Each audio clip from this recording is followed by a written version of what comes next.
Un constat, un combat. Dans un monde où une information chasse l'autre, de crise en crise, toujours ramené dans le présent, bienvenue dans la zone libre pour prendre un peu de hauteur.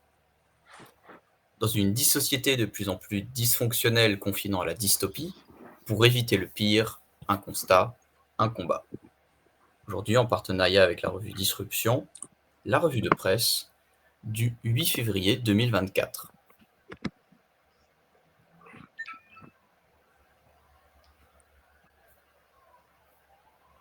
Bonsoir. Bonsoir, ça va Alicia? Toujours très bien, et toi? Moi toujours déterminé, hein, tu me connais. Jamais, jamais. Alors, on a un programme chargé aujourd'hui. On a pris 4 Comme articles. toujours. Donc, écoute, je te propose de commencer. On se connaît depuis suffisamment longtemps pour se passer la polie et les formules de politesse. Très bien, on va mettre les pieds dans le plat. Du coup, on va commencer avec l'actualité au Sénégal. Donc, c'est Macky Sall qui est président du Sénégal qui a acté le 3 février le report des élections. L'élection devrait avoir lieu désormais le 15 décembre. Ceci prolongerait le mandat du président de plus de 9 mois. Et donc, c'est inacceptable pour l'opposition qui appelle et avait appelé à manifester le 7 février, alors que la communauté internationale s'inquiète. Pour le chercheur Omar Diop, le Sénégal est désormais entré dans l'ère de l'anormalité constitutionnelle. Donc, encore une fois, selon lui, l'adoption par l'Assemblée d'une loi touchant à la durée du mandat est une violation manifeste de la Constitution. En outre, entachée par le procédé inélégant du recours à la police pour expulser des députés opposés à cette manœuvre. Donc, encore une fois, il ajoute que le conflit entre l'Assemblée et le Conseil constitutionnel, ainsi que les accusations de corruption des juges, ça me fait un peu penser à la Pologne, sont que des J'y ai prétextes. pensé pendant tout le temps que j'ai lu l'article, y Ah oui, compris le procédé inélégant d'utiliser des flics. c'est sûr qu'on parle du Sénégal. La question, est-ce Ça, qu'ils étaient massifs ou pas, les flics sénégalais? c'est autre chose. Ah oui. Du coup, d'après lui, encore une fois, ce sont des prétextes et on vise le droit à des fins politiques. Ça serait sans Voilà. doute la première fois que ça arriverait dans l'histoire du Ah monde. oui, c'est Du coup, il parle d'un avenir plutôt profondément incertain. Le chef de l'État peut quitter ses fonctions à la date prévue du 2 avril et donner la présidence au président de l'Assemblée nationale. Je crois pas qu'il y Donc, croit trop, hein, mais ah il oui, évoque la ça se fait un possibilité. peu trop, oui. Et une autre possibilité est que le Conseil constitutionnel valide le recours contre le projet de loi et que le scrutin ait bien lieu le 25 février. Mais si le Conseil constitutionnel se déclare incompétent, les élections seront repoussées et Macky Sall en sortira renforcé. Or, dans une démocratie, le respect du calendrier républicain est sacro-saint. Ah D'accord. bah ça, il y a pourtant, même si c'est laïque, ça en République, et notamment le calendrier. Alors, écoute, on voit que le Sénégal, fait parler de lui, mais c'est pas la première fois. Il y a déjà eu des émeutes, il y a pas très longtemps. Alors pourquoi, qu'est-ce qui t'a frappé dans cet article? Pourquoi l'as-tu retenu? Déjà, je vois le parallèle et l'écho avec la Pologne. Et ce qui est un peu étonnant, d'un point de vue français, c'est qu'on présente souvent le Sénégal, comme l'exemple, en Afrique de l'Ouest, d'un pays très stable, d'une démocratie auquel il faut prendre exemple. Et là, on voit que même là, le Sénégal est concerné par une déstabilisation politique, ce qui est quand même assez déroutant pour d'un point de vue français. Et surtout, on pense à tous les coups d'État qu'il y a eu récemment au Gabon, au Niger. Et du coup, je pense que c'est quand même c'est un autre cas, le Sénégal. Mais on a tout cette arrière-pensée et toute cette actualité récente qui pas forcément. C'est Voilà. vrai que depuis l'indépendance, il y avait jamais eu aucun report d'élection au Sénégal, depuis les années 60. En Afrique, il doit falloir les chercher, ça doit se compter sur les mains d'un unijambiste ou quelque chose un peu du genre. Aussi, alors ce qui est assez frappant, oui, comme tu dis, c'est que le Sénégal est un pays qui est de plus en plus, en fait, intégré aux réseaux commerciaux chinois. Et on voit bien qu'à mesure que comment dire, il y a une percée russe, comme tu l'as évoqué, au Mali, au Burkina Faso, dont on parlait la fois dernière, il y a sur les côtes de l'Afrique de l'Ouest une percée chinoise.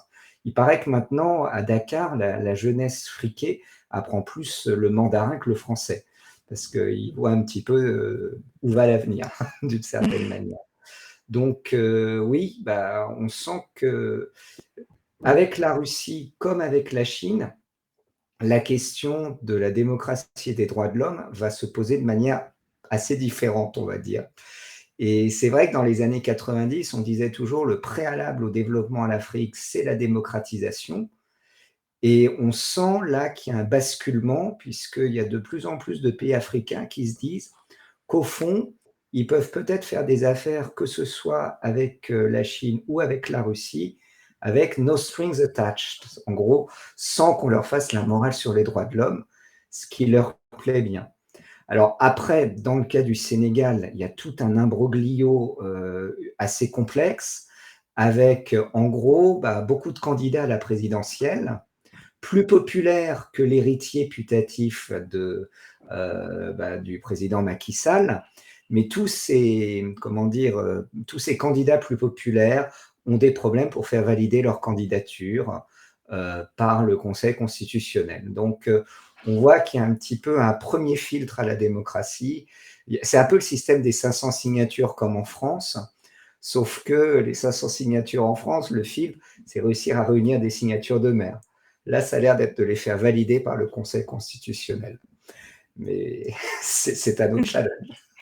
Et justement, par rapport à ça, quel conflit tu pourrais relever entre le pouvoir législatif et constitutionnel? Et sont-ils appelés à se généraliser selon toi?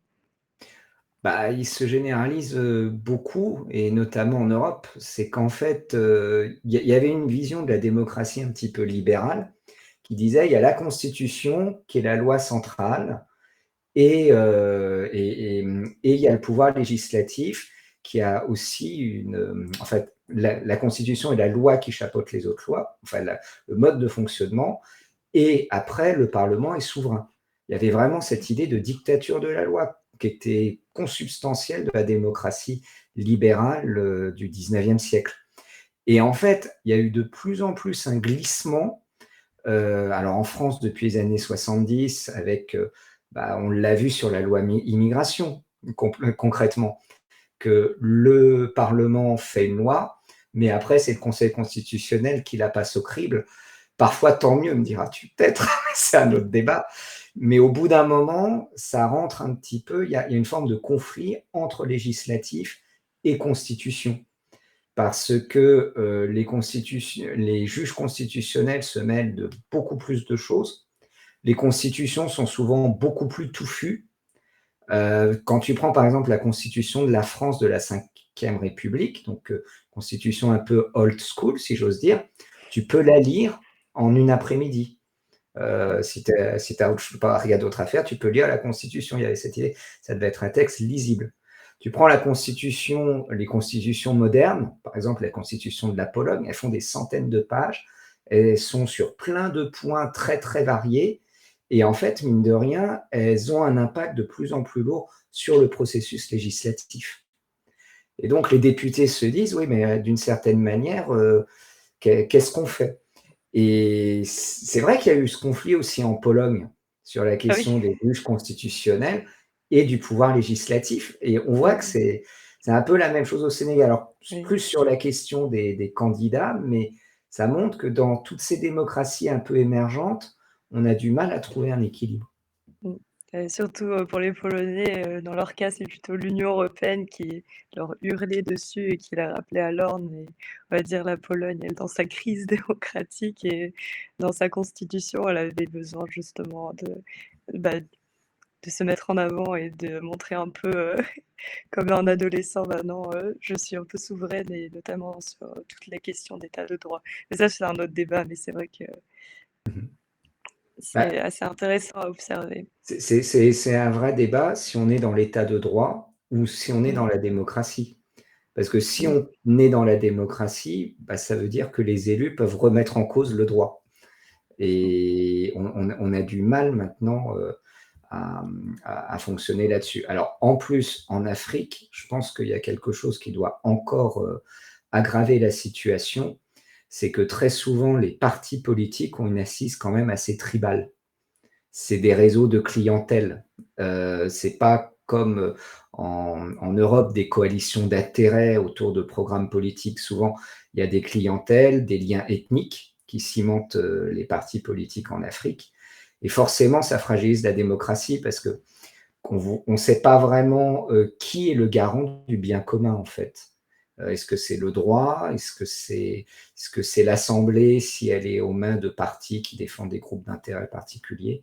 Enfin bref, la situation a l'air quand même assez complexe, on va dire. Et là-dessus, ce qui est assez étonnant, c'est que le président Macky Sall avait laissé planer le doute sur le fait qu'il allait se représenter, ce qui théoriquement était interdit dans la constitution sénégalaise. En gros, il voulait nous faire une poutine. Et à la place, c'est son premier ministre qui se présente. Toute ressemblance avec Dimitri Medvedev n'était plus en Et coïncidence. tu parlais tout à l'heure de dictature de la loi. Ça me fait fortement penser aussi aux propos de Vladimir Poutine.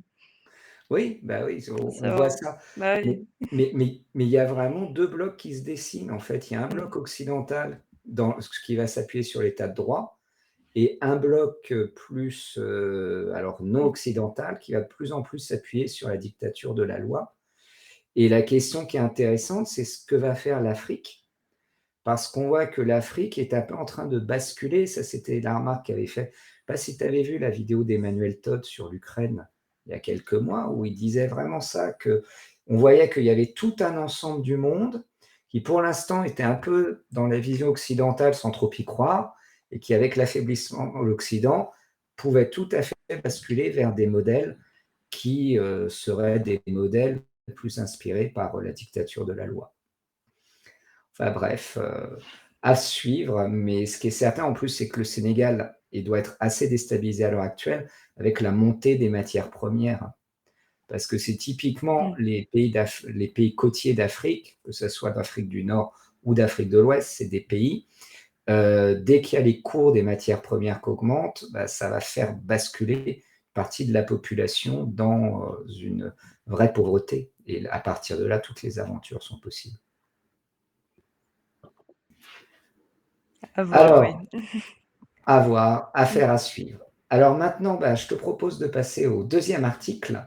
Donc, on va quitter les rives africaines pour aller vers l'Amérique latine. Et donc, c'est sur le déclin de la fertilité de l'Amérique latine qui s'accélère. Et personne ne sait pourquoi. Un article de Paul Constance dans America's Quarterly du 4 janvier 2024. En 2023, la population du Brésil a diminué de près de 5 millions de personnes.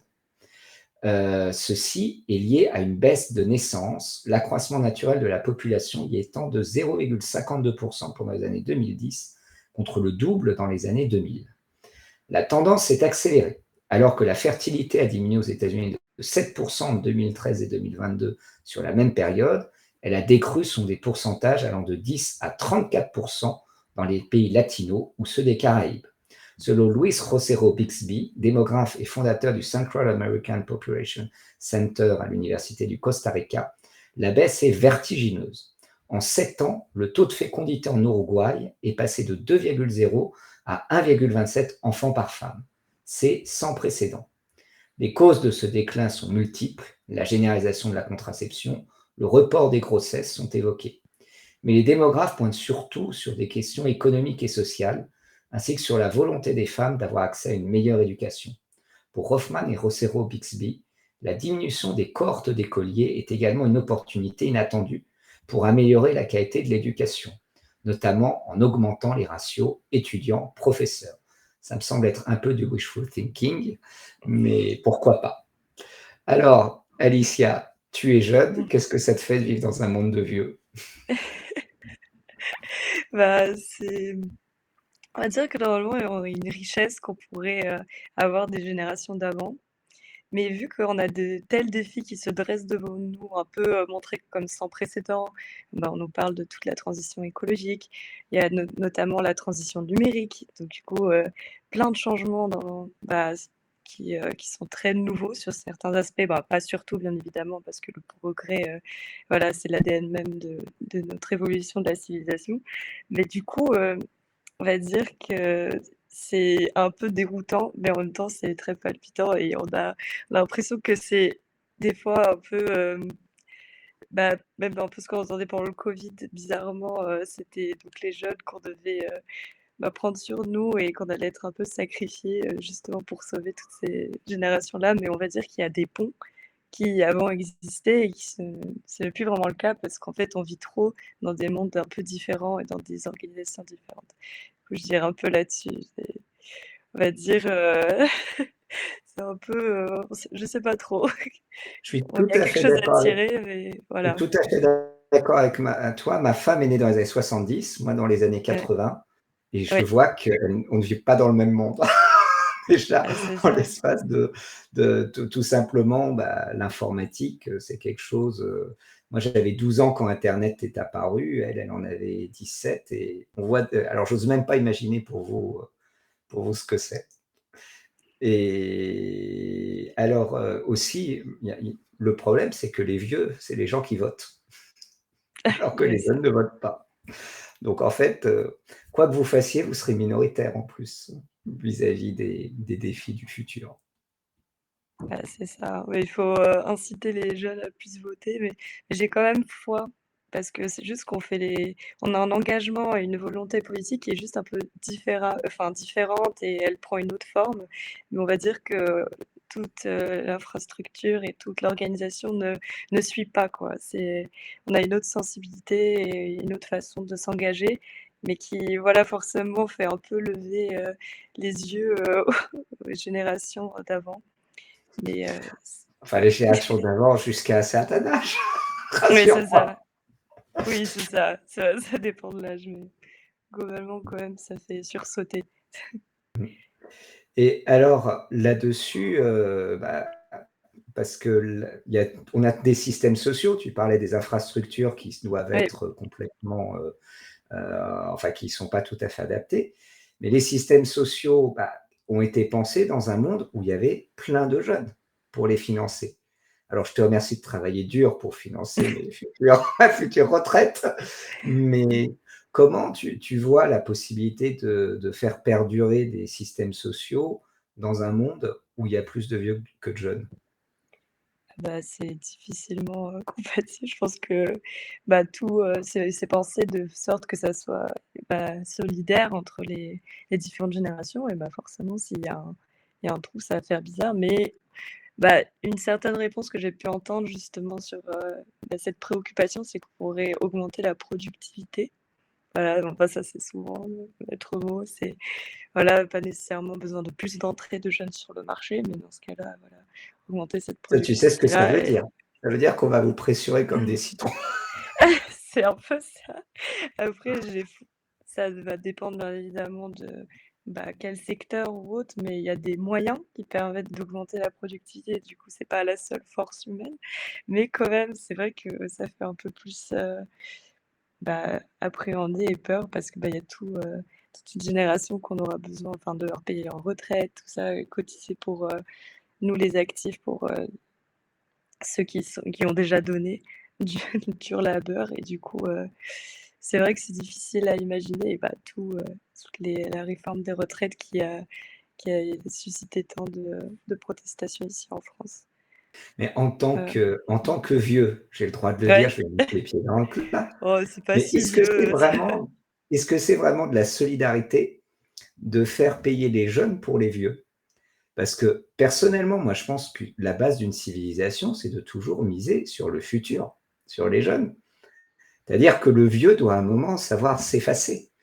Enfin, ce qui est, je pense qu'on a vraiment un problème, un nœud gordien à l'heure actuelle, c'est qu'on est face à des vieux qui ont un comportement quand même assez égoïste par rapport aux jeunes, notamment en matière de défendre leurs acquis sociaux, etc., etc., alors qu'ils ont vécu les années 60, 70, Très prospère, oui. étaient Enfin, beaucoup beaucoup plus plus prospères. prospère, oui, par rapport Ils aux ont autres. pollué comme des malades la planète, mais alors vraiment.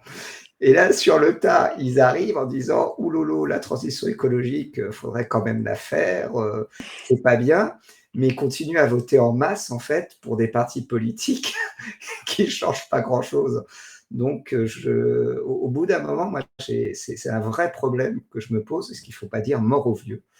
Et rappeler que une civilisation, ça se bâtit sur les jeunes, quoi. Et pour les jeunes, surtout. Enfin, voilà. Je sais pas, je n'osais pas le dire, donc je l'ai dit. Non, mort aux vieux, j'irai pas jusque-là, mais je vois Tu n'es pas l'idée, tu sais. gérontocidaire. C'est vrai qu'il y a, justement, on va dire, on a du mal à se comprendre parce que justement, on voit des transitions et on doit nous s'y faire, alors que voilà, on va dire, quand on arrive à un certain âge, on reste bloqué, on va dire, on se remet plus vraiment en question.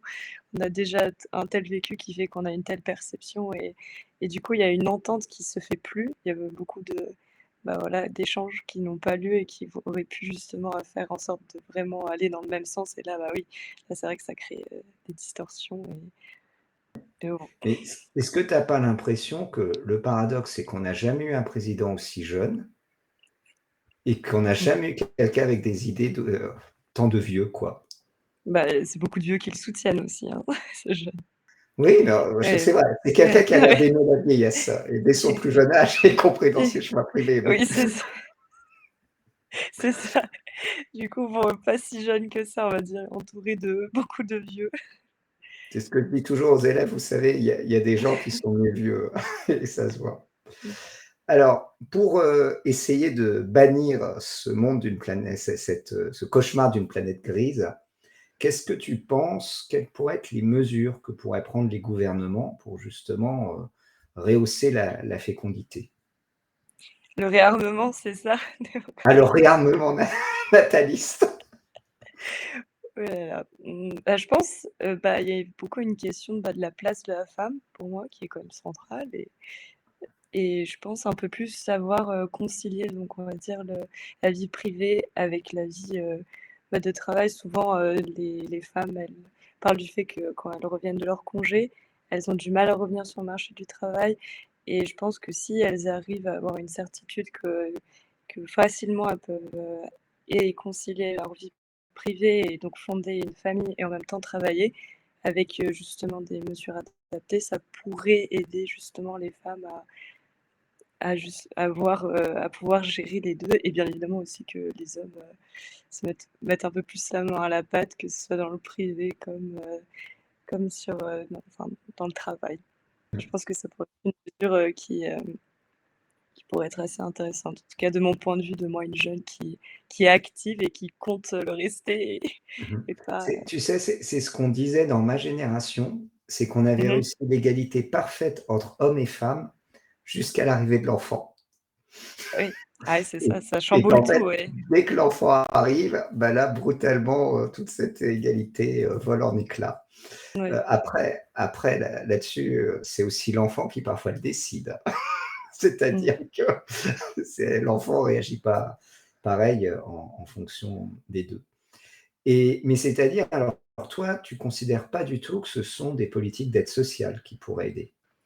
Parce Ah qu'il y a si? plein de pays qui ont fait le pari, en fait, on va donner de l'argent, je pense à la Pologne, je pense Mmh. à la Hongrie, et comme Mmh. ça va rehausser la natalité.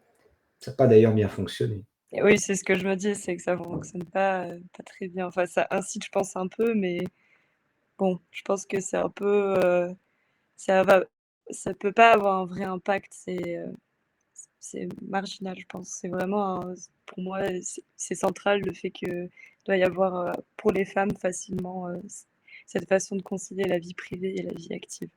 Non, C'est un truc, moi, que je trouve assez fascinant quand on regarde la démographie. Quand les femmes arrivent à l'alphabétisation, le nombre de naissances s'effondre mmh, parce oui, que voilà, les femmes deviennent libres. Mais par contre, dans les systèmes développés économiques où les femmes travaillent, plus on facilite la vie des femmes, plus la natalité se maintient. Par exemple, en Allemagne, il y a tout un ensemble de pressions sociales pour inciter la femme à arrêter sa vie active quand elle a des enfants. Bon, ben, résultat, elles n'ont pas d'enfants. Là où en France, où il y a quand même, alors rien n'est parfait, mais il y a quand même beaucoup plus d'institutions qui facilitent un petit peu la vie des femmes, ben, on est un pays qui, jusqu'à une date récente, a maintenu sa natalité. Et il y a un truc aussi, moi, qui me fascine, c'est à quel point la pratique religieuse n'a plus aucun impact sur la natalité. Là, on le voit avec l'Amérique latine, c'est des pays, alors, ils sont de moins en moins catholiques, de plus en plus protestants évangéliques. Néanmoins, même le maintien d'une foi, c'est pareil aux États-Unis, c'est pareil en Europe de l'Est, n'arrive pas à empêcher l'effondrement de la natalité. Et que c'était un levier avant, c'est ça? Avant, Plus, enfin, une pression. Oui. jadis, par exemple, au Québec, le 16e enfant d'une femme avait pour parrain le prêtre de la paroisse pour soutenir la natalité. Mais là, c'était carrément une natalité de guerre pour éviter que les Québécois ne fussent noyés dans la masse d'anglophones. Donc, ça l'a été. Mais maintenant, dans plus aucun pays du monde, ça l'est. Et ça montre là encore, on parlait d'institutions en déphasage. À mon avis, le déphasage de l'Église catholique par rapport aux jeunes. Alors, écoute, on passe au 3e article. Allez, allons-y. Et cette On fois, va parler là encore de gens conservateurs. Exactement. Cette fois, on va au Texas parce que c'est là-bas qu'il y a des tensions à la Eagle Pass avec les officiers fédéraux qui donc attisent les appels à la sécession et la crainte des violences aussi qu'on peut y voir. Donc, c'est un article du Texas Tribune qui a été retenu de Robert Darwin et de Uriel Garcia et il date du 30 janvier 2024. Donc, dedans, Daniel Miller, qui est donc leader blanchi sous le harnais du mouvement de sécession du Texas, pense que son heure est arrivée, que du fait de l'affrontement entre le gouverneur du Texas, Greg Abbott, et de l'administration Biden. Ils voient en effet dans l'indépendance du Texas le seul moyen de pouvoir sécuriser les frontières de l'État. Et donc la pomme de discorde est le Shelby Park, le long du Rio Grande, où des barbelés ont été apposés pour empêcher les migrants de passer. Donc la Cour suprême américaine vient de donner raison à l'administration Biden et a ordonné de les retirer. Le texte est suffisamment ambigu néanmoins, n'interdisant pas de poser de nouveaux barbelés pour encourager Abbott à continuer donc son combat. Faire et défaire, c'est toujours travailler. Dans ce cas-là, oui. Donc il est soutenu par 25 gouverneurs républicains, mais aussi par de nombreux manifestants venus de tout le pays, tandis que les autorités texanes continuent à bloquer le travail des officiers fédéraux. Donc ces tensions, elles adviennent dans un contexte où près de 25% des Américains considèrent désormais que les patriotes doivent avoir recours à la violence pour défendre leur pays, soit une augmentation de 15% donc par rapport à 2001. Ceci montre également le succès de la thèse de l'invasion, qui serait autorisée par le gouvernement fédéral, oui, et qui donnerait le droit au Texas de passer outre les réglementations fédérales. Donc cette théorie, jadis considérée comme marginale, a gagné au cours des années de plus en plus de succès dans les sphères complotistes, notamment en effaçant la ligne de séparation entre rhétorique politique et argumentation légale. Et donc, la question que j'ai envie de te poser, c'est est-ce que le Texas est un État américain comme les autres parce qu'on entend souvent parler. Alors, ta génération connaît Chuck Norris quand même. Oui, quand même. Wildcat Texas Ranger, c'est toute notre jeunesse. Donc non, le Texas n'est pas un État comme les autres. C'est un État un petit peu à droite, on va dire. C'est un peu le Puy du Fou américain, mais à l'échelle continentale, parce que tout est plus grand là-bas. Plus sérieusement, le Texas, c'est un État intéressant. Déjà parce que c'est un État qui a fait sécession et qui a été indépendant dans l'histoire américaine. Donc, ils ont une très grande fierté vis-à-vis de ça par rapport aux autres États. Mais aussi, c'est un État qui est républicain, mais qui n'est pas appelé à le rester. En fait, c'est parce que la Californie étant devenue de plus en plus invivable, énormément de Californiens émigrent vers des États où il y a justement des clusters de nouvelles technologies. C'est comme ça que le Colorado autres grands États républicains devant l'Éternel votent désormais massivement démocrate. Et le Texas, avec Austin, avec Dallas, est en passe de connaître la même inflexion, en fait. Quand on voit les derniers résultats aux élections, les républicains y gagnent, mais toujours avec une marge de plus en plus faible, avec en outre l'immigration mexicaine. Donc, pour toutes ces raisons-là, d'ailleurs, aux dernières élections, les médias européens, qui évidemment sont rarement pro-républicains, attendaient le basculement du Texas dans le camp démocrate. En fait, on peut dire que la bombe à retardement est en train de faire tic, tic, tic, tic, tic, et démographiquement, ça adviendra, comme le Colorado. Alors, on n'est pas intervenu aux dernières élections parce qu'il y a eu un sursaut de l'électorat de droite républicain pro-Trump, avec Trump qui a obtenu d'excellents résultats dans tout le pays. Mais dès qu'on arrivera à une élection qui polarisera un petit peu moins, et où donc un camp sera moins mobilisé que l'autre, le Texas pourra basculer démocrate. C'est une question peut-être de 10 ans, de 15 ans, mais c'est un horizon.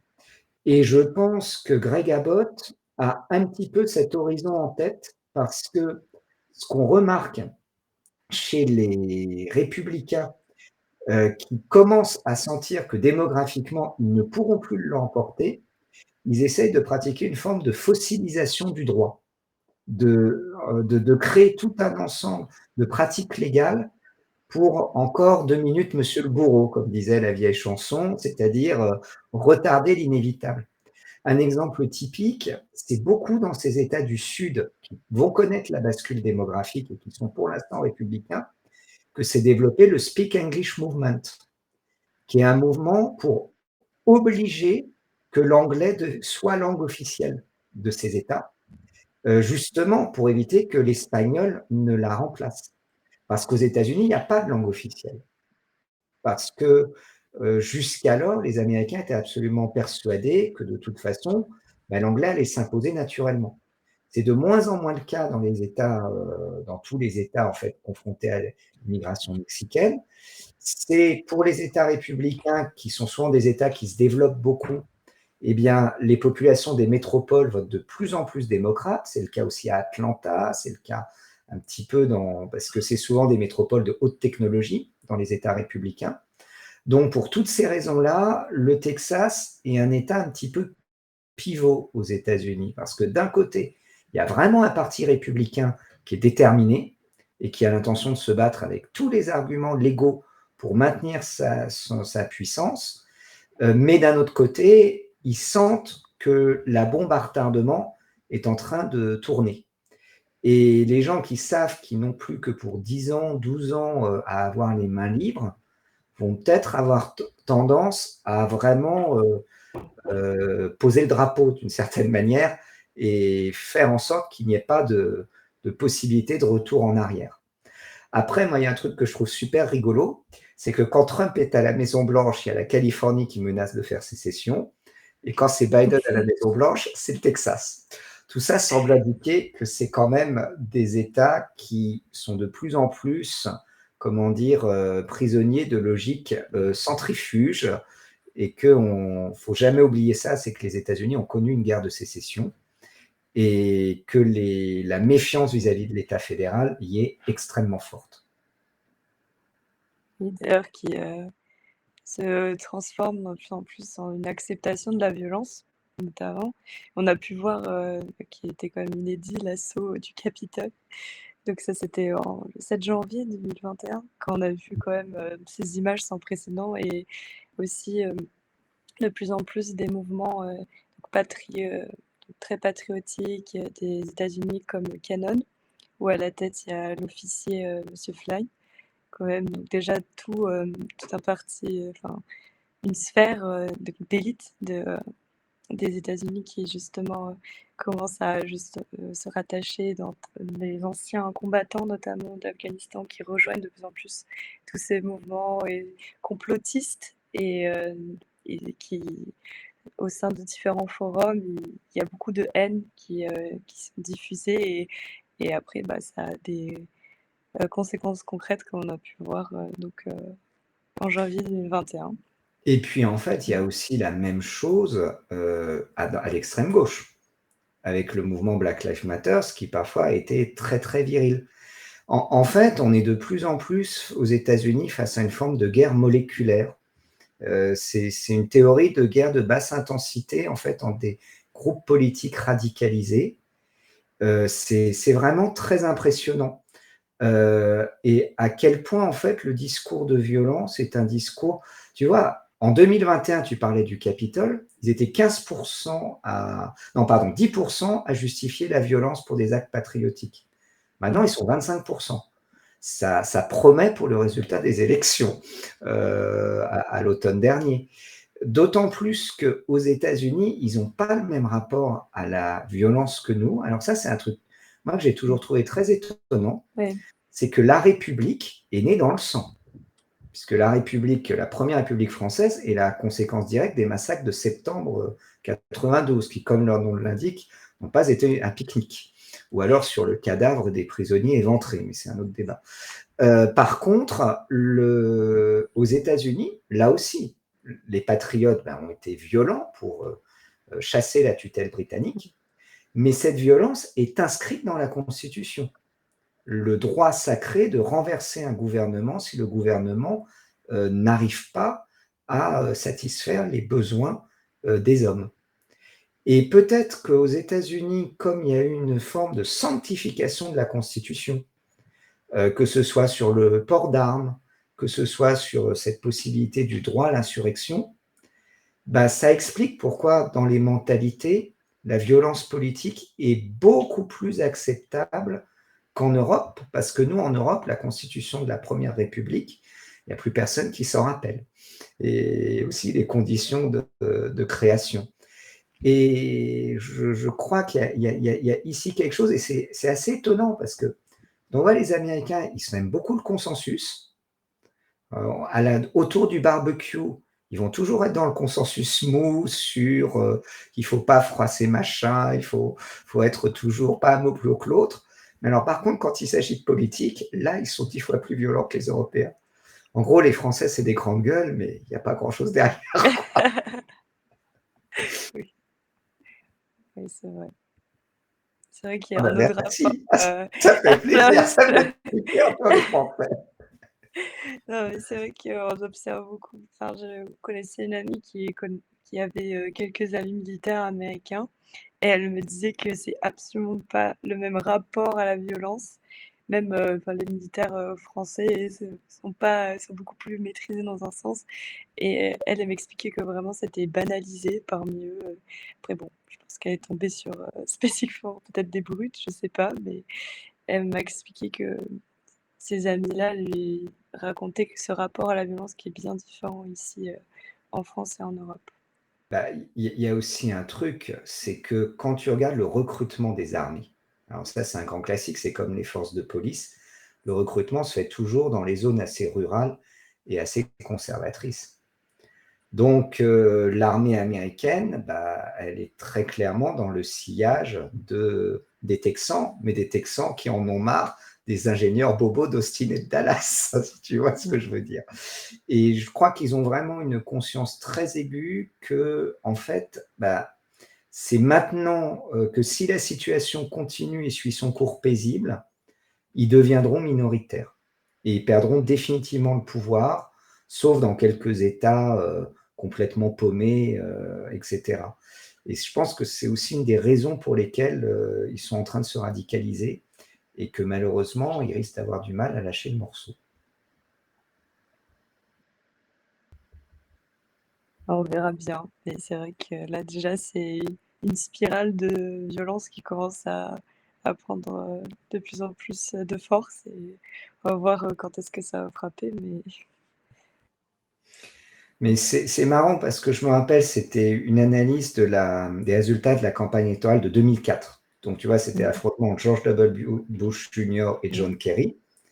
Et déjà, j'avais lu des articles à l'époque qui faisaient remarquer que, on voyait vraiment un bloc d'États, la Californie, les États de la côte ouest et les États de la côte est qui votaient démocrate, et tout le reste du pays qui votait républicain.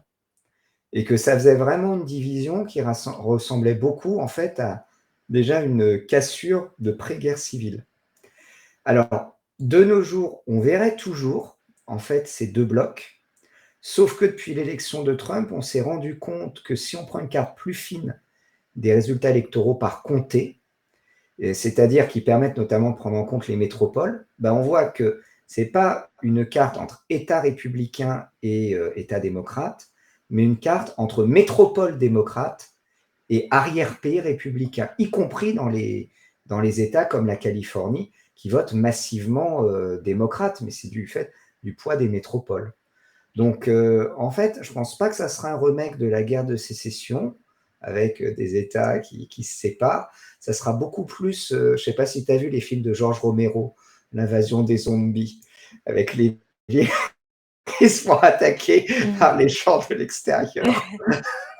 Voilà. Mais bon, on verra. On laisse nos amis texans? Allez, allons-y. Eh bien, écoute, donc le 4e et dernier article, on va un petit peu se détendre, puisqu'on va parler de jeux vidéo et de pas de Call of Duty. Jouer à un jeu vidéo sans manette, avec son cerveau. Donc avec un clavier et une souris, c'est ça? Ah non, même pas, il me semble. Juste Ah, avec même pas. les 200 cerveaux. Ah, d'accord. Sans manette. Ah oui, tu as raison. Ni clavier, Sans ni rien. souris. Comme quoi, il faut préparer l'émission. La fameuse streameuse péricariale, je suis trop vieux, hein, est capable de jouer à Palworld, je suis trop vieux aussi, uniquement à l'aide de son cerveau. Elle a conceptualisé un outil qui, grâce à des électrodes posées sur sa tête, lui permet de capter les signaux électriques de son cerveau et de les traduire en des actions dans le jeu. Elle a 3 pensées principales qui lui permettent d'effectuer de telles actions. Elle s'imagine une sauterelle pour sauter. Pourquoi une sauterelle? Je sais pas, justement. Pour J'étais aider assez à étonnée de. hauteur. Justement, je me posais la question pourquoi ça spécifiquement, elle devait penser à ces choses-là pour effectuer ses actions. Pour lancer une boule, elle s'imagine rouge de colère, serrant le poing. Ça devient de plus en plus space. Pour saisir un objet, elle visualise une assiette qui tourne. Ça doit être, elle doit avoir une tente dans le cirque. Elle penche en avant ou en arrière sa tête pour se déplacer, ou encore utilise la technologie du eye tracking pour viser ses cibles. C'est ce qu'on appelle le regard qui tue.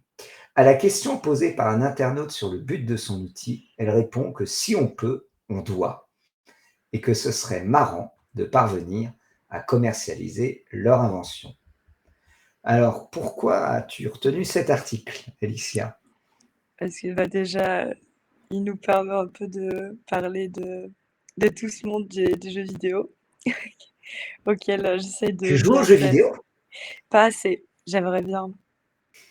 Mais je joue pas assez, justement, je pense que je suis trop dans la vie réelle, je devrais un peu plus m'échapper à travers les jeux vidéo.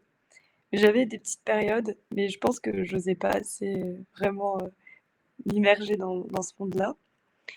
Et voilà, du coup, j'ai retenu ce cas-là, de cette fameuse streameuse, parce que elle fait des choses quand même incroyables et elle est très connue, elle pète des scores, enfin, elle est vraiment, c'est un nom dans justement tout ce monde-là.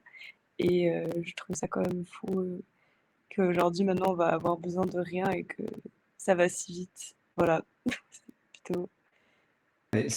Tu sais, je savais pas, je connaissais pas cette invention, mais ça m'étonne pas tant que ça, parce que déjà au début des années 2000, quand les gens jouaient à StarCraft, je sais pas si ça dit quelque chose, StarCraft, c'était un jeu où les Coréens étaient super forts. Il y avait vraiment la question de la qualité de la souris qui était déterminante, parce que les décisions se prenaient ultra rapidement. Donc c'est vrai que c'est assez logique de se débarrasser du périphérique, parce que le périphérique toujours crée un frottement. Mais est-ce que tu trouves ça si drôle? Parce que si on pense à d'autres utilisations de cette invention en dehors du cadre du jeu. Justement, ouais, c'est cet aspect-là qui m'inquiète. Enfin, c'est toujours avec les inventions, les innovations, tout le progrès, c'est que on s'extasie d'abord d'une utilisation vraiment très, on va dire, divertissante ou même parfois présentée comme vertueuse. Et c'est peu à peu qu'en fait, on va dire la boîte de Pandore s'ouvre et il y a tous les mots. Et après, un espoir qu'on va quand même corriger l'outil et le propre Frankenstein qu'on a justement fait de toutes pièces. Du coup, d'un côté, oui, je trouve ça passionnant. Et d'un autre côté, je reste toujours un peu sur mes gardes. Qu'est-ce que Entre, qu'est-ce que tu vois comme une utilisation qui te ferait flipper? avec ça, bah, en fait, je me dis, si on sait faire autant avec des pensées, c'est qu'on peut facilement, on va dire, le seul endroit un peu qui nous est, chambre fermée qu'on a, c'est quand même ce qui se passe dans nos têtes et ce que l'on pense. Et si on arrive justement avec une telle technologie à bah, entrer dans nos pensées, en fait, j'ai commencé à aller un peu dans la science-fiction, je pense, en lisant, enfin, en regardant cet article. Je me suis dit, mais c'est fou, c'est-à-dire que on peut autant justement rentrer dans mes pensées, dans ce que j'imagine. Et c'est un peu cet aspect-là où je me suis dit, ah, peut-être il y a quelque chose qui peut être instrumentalisé avec un tel outil. Après, bon, je suis pas assez peut-être vicieuse pour voir quoi, mais je dis, Ah, il y a mais toujours quand même. de toute façon, tu sais, il suffit d'allumer la télé, de voir un spot publicitaire et déjà, il te rentre dans ton cerveau. C'est ça, déjà. Je mais c'est vrai, moi c'est rigolo parce qu'à mon époque, on était enfin, je crois que c'est en 1984 qu'est sorti le premier bouquin de science-fiction justement sur les interfaces neuronales, Neuromancer de William Gibson, qui après a donné naissance à tout un courant, le courant cyberpunk, qui est redevenu à la mode Mmh. via un jeu vidéo, notamment récemment. Oui, Moi, ça me fait marrer parce que j'ai passé toute mon adolescence à jouer aux jeux de rôle, en version papier, cyberpunk, et il y avait des trucs de dingue quoi, dans le jeu de rôle. Dans les années 90, on se disait mais ça n'arrivera jamais, du genre des polices privées dans les villes, des multinationales plus puissantes que les États, des catastrophes écologiques. Et c'était vraiment une super dystopie où on se disait non mais ça ne sera pas possible. Et puis il y avait aussi des interfaces neuronales. Et je crois que c'est un des rares courants de science-fiction qui s'est fait aussi vite rattraper par le réel. C'est impressionnant parce que justement, ça commence dans Neuromancer, il y a toute une scène sur un jeu vidéo qui est fait par justement commande neuronale et où la réalité, en réalité augmentée, où en fait le jeu vidéo interfère sur le réel. Et maintenant, c'est quelque chose en fait qui est juste normal et je me sens vieux. Et alors, donc tu regardes de l'e-sport, Alicia? un petit peu. Enfin, je m'intéresse parce que j'ai quelqu'un autour de moi qui est bien dedans et du coup, oui, peu à peu, je rentre dans ce monde-là, comme je t'ai dit. Alors là, faut que tu m'expliques où est l'intérêt de l'e-sport. Parce que Ah moi, ouais, le si, ouais. concept de voir quelqu'un jouer, Ouais. c'est comme voir quelqu'un manger un beau plat, je comprends pas. Bah, je pense que bah, ça rassemble les gens qui ont la même passion et c'est des échanges quoi, de différentes stratégies et tout. Je pense que c'est tout simplement ça. Et c'est vrai que c'est un autre contact humain. C'est vrai. Et une autre façon de partager une même passion. Mhm. C'est vrai que moi aussi, de base, j'étais, mais c'est quoi ça? Enfin, ça m'intéresse. Enfin, le fait de créer des compétitions, il y a quand même des gens qui mettent en place des équipes et enfin, il y a des à l'échelle nationale et même européenne, justement, qui s'organisent. Et je trouvais ça complètement délirant déjà, parce que je connaissais absolument pas. Et, euh, et voilà, et je pense que ça peut rassembler d'une autre manière et c'est assez intéressant, je trouve. Et tu connais pas les salaires qu'ils gagnent en plus. Ah ouais, non, pas encore. Ça va Ah venir. bah là, ça va te Mais faire un choc, hein. c'est toute une industrie quoi, qui commencerait Mais, à se mettre en place. mais tu sais que pour moi, ce qui est le plus grand truc de science-fiction qui n'était même pas prévu par Neuromancien en Mhm. 1984, c'est qu'en 2024, il y a une jeune fille active qui parle d'e-sport. C'était quelque chose qui était tellement inenvisageable. Dans les années 90, mais une fille qui jouait aux jeux vidéo, qui se connectait à Ouais. les jeux vidéo, c'était incroyable. Ça n'existait pas. Et tu penses quoi alors de l'évolution de l'e-sport ces Bah, dernières justement, je années? trouve que c'est propre à notre génération et je pense qu'il y a tout un potentiel à exploiter dedans, au fait de rassembler d'une autre manière, au fait de mais c'est vrai qu'il faut pas trop, justement, totalement plonger dans cette, réalité-là et pas oublier quand même tout, l'autre, enfin, la réalité un peu plus matérielle mais c'est vrai que c'est très tentant d'y aller et de voir, mais c'est vrai que j'ai un peu peur à nouveau que ça soit quelque chose, bah, de divertissement, enfin, une sorte d'industrie à nouveau qui va s'en mettre plein les poches et de la corruption, mais bon, ça c'est propre à l'homme et je serais trop idéaliste, un peu trop, E-sport, c'est oui, discipline olympique? pourquoi pas? JO 2024, À Paris. ça se fait. Bah, ça arrangerait beaucoup de Parisiens avec tous les déplacements et toute la logistique que ça demande d'accueillir autant de visiteurs. Franchement, de faire, les JO, comme ça, les e-JO, ça aurait été pas mal, franchement, c'est une très bonne alternative. Et puis en plus, ça intéresserait peut-être plus les jeunes, hein. Je C'est sais sûr, pas. De oui. parce que les JO, je trouve parfois que les compétitions sentent un peu la naphtaline quand même. Le saut à la perche, je crois pas que ça passionne grand monde. Ça ramène pas tant de spectateurs, c'est sûr. Mais écoute, dans ce cas-là, moi j'ai jamais regardé un stream de e-sport. J'ai Ah bah, je vraiment t'invite. bah, écoute, j'essaierai, Et mais j'ai vraiment un blocage, mais c'est un ouais, blocage que j'avais dès le début quand ça oui, commençait avec la Corée et tout. C'est le blocage de, quand je joue à un jeu vidéo, je veux jouer. Ça ne se OK. regarde pas, ça mais c'est vrai que c'était au début, bah, le jeu vidéo était un loisir très solitaire parce qu'il y avait pas de connexion internet. Donc il y avait tout un côté, tout Mmh. un côté différent. Moi, j'étais étudiant quand World of Warcraft est sorti et je n'y ai jamais joué, tu te rends compte? Ça Tu trop montre. studieux. Non, non, pas du tout, mais c'est que ouais, des jeux hors ligne.